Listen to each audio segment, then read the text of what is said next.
Welcome to Biz Wire. I'm Joseph Nordstrom in Beijing. China watchers are waiting with anticipation for Saturday's start of the much-hyped meeting of the Communist Party's Central Committee known as the Third Plenum. Starting last week, we've been previewing the major issues that could see significant changes to official policy.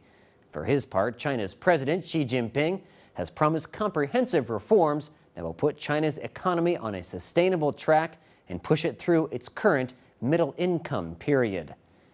Reforms discussed over the four-day meeting are expected to cover a wide spectrum of issues intended to help transition the economy towards increased domestic consumption, services, and high-tech manufacturing. Increased consumption in a nation famous for its prodigious savers is a tall order that's been talked about for years. The general consensus is that having a better social safety net will give people more confidence to spend, knowing that medical bills and retirement are less of a worry.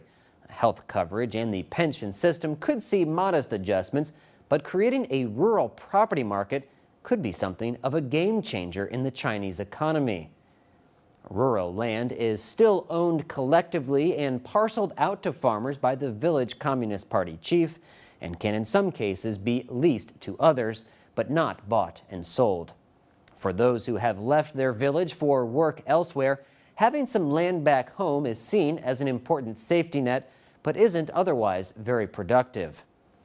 China's rural land is divided into arable land, which is used to grow crops, and construction land, which is used for housing, infrastructure, and businesses and factories. Currently, collectively owned rural construction land can only be traded in the market after a government-backed land acquisition. If a market could be established for trading this construction land, it would break up the government's monopoly of land management and greatly boost a city's land availability for housing. This could possibly help to reduce housing prices, as well as put more money in the hands of farmers, millions of whom still live just above the subsistence level. By being able to sell their land back home, migrant workers would be better able to afford housing in urban areas and go a long way towards boosting consumption. The Economist writes, though, that local governments worry that clearer property rights for farmers would make it more difficult for them to appropriate land for building infrastructure, factories, and urban housing.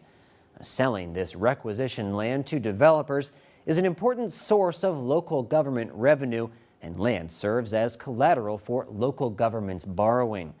This debt taken on by local governments is yet another issue that party leaders want to address, and shows the difficult position they are in to deliver on high expectations.